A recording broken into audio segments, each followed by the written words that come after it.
also signed the same treaty, which they're today fighting to try to get the United States to honor that treaty and uphold that treaty, because they've upheld it their end. So that's why we're here, and again, thanks for coming, and maybe Tracy, if you want to say a few words, then we can start the film. Again, the patent trader did this 8 o'clock thing, so I'm just thinking maybe someone, people are going to come and be disappointed, but we'll start it anyway. But maybe Tracy, if she wanted to say a couple words before I begin. And thank you. If you have questions afterwards, we'll, could be the discussion. Thanks, Amanda and Frank, for all your hard work in organizing this. Amanda was right in saying that we chatted about doing this, but she was a little bit humble in telling you that it was really all her work. I just was the talker. So, as you know, all talk and no action doesn't really get you too far. But I wanted to just share with you a few quick thoughts, and then we'll get to the film, which I'm sure is really great. One is that a few years ago, I knew none of this stuff. I didn't know that large populations of Native people were, you probably knew all this stuff, but I didn't. I didn't know that large populations of Native people died due to the germs that came from European explorers and settlers in the 1415 and 1600s. I didn't know how poor people were on reservations. I would hear, I really was sort of really out of the loop, and I work in animal welfare and animal rights. I teach courses at Purchase College and Pace University about animals and society, and then lately a new course about nature and society, kind of looking at our connection, or really our lack of connection with the natural world and why that is today.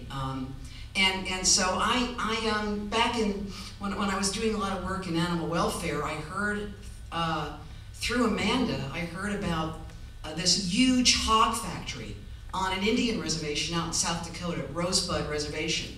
And it was going to be, it was in the process of being built, and it was like going to be the largest hog factory in the world.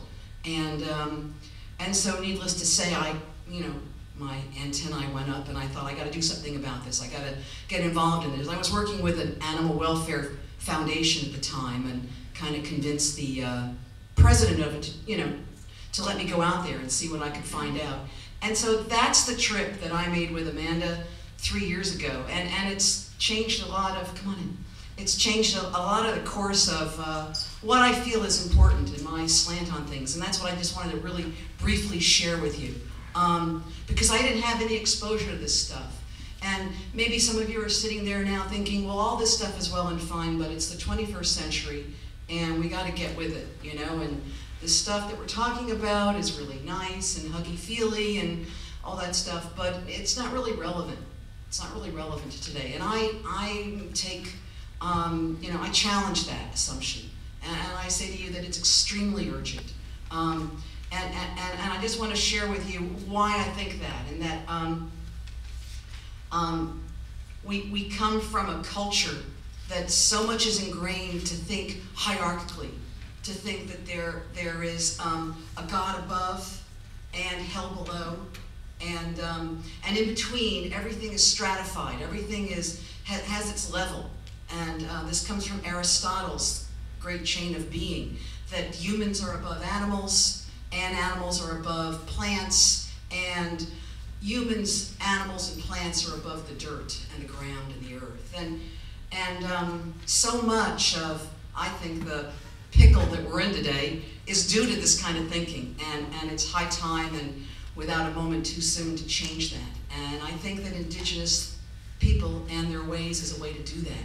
Now, when I started to learn about Native tribes, I would hear, well, a tribal council president signed a contract with a hog factory, or they agreed, a tribal council president recently, of the Goshute tribe, recently agreed to have nuclear waste, garbage dumped on their reservation. So hey, if that's what they're doing, and they don't care, why should we? Well, you have to kind of get into it a little bit more and look beyond just the curtain.